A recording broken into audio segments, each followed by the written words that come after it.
YS Jaganmohan Reddy ఓటమి ఖాయం అన్నటువంటిది జాతీయ మీడియా సంస్థల సర్వేలన్నీ కూడా చెప్తున్నాయి.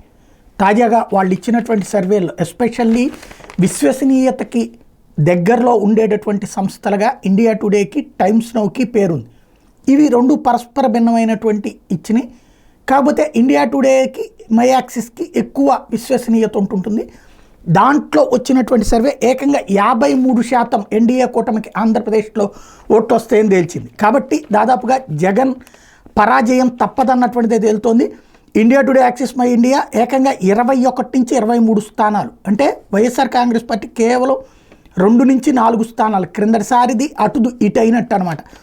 అలాగే ఎన్డీటీవీ 18 స్థానాలు ఎన్డీఏ, వైసీపీకి 7 ఇచ్చింది.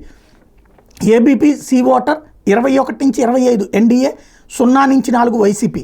న్యూస్ 18 మెగా 19 నుంచి 22 ఎన్డీఏ, 5 నుంచి 8 YSR Congress party. Republic P Marq 14 NDA, 11 Vaikapa. Jan Ki Baat 10 నుంచి 17 ఎన్డీఏ, 8 నుంచి 13 YCP. Times Now 11 NDA, 14 YCP. వీళ్ళొక్కళ్ళే వైసీపీకి ఎడ్జ్ ఇచ్చింది. ఇండియా టీవీ 19 నుంచి 21, 3 నుంచి 5.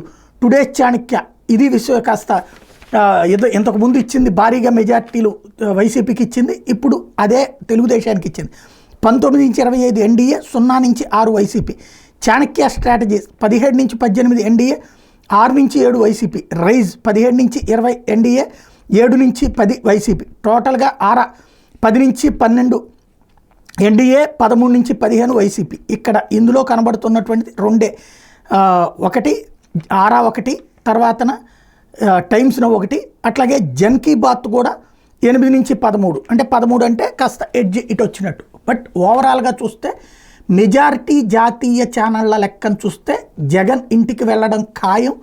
పార్లమెంటు స్థానాల్లో దాదాపు 2/3 మెజారిటీ, అంటే ఇక అసలు రేపు పొద్దున జాతీయ రాజకీయాల్లో కానీ రాష్ట్ర రాజకీయాల్లో కానీ దారుణమైనటువంటి దెబ్బ తినబోతున్నాడు అన్నటువంటిది తేలిపోతుంది.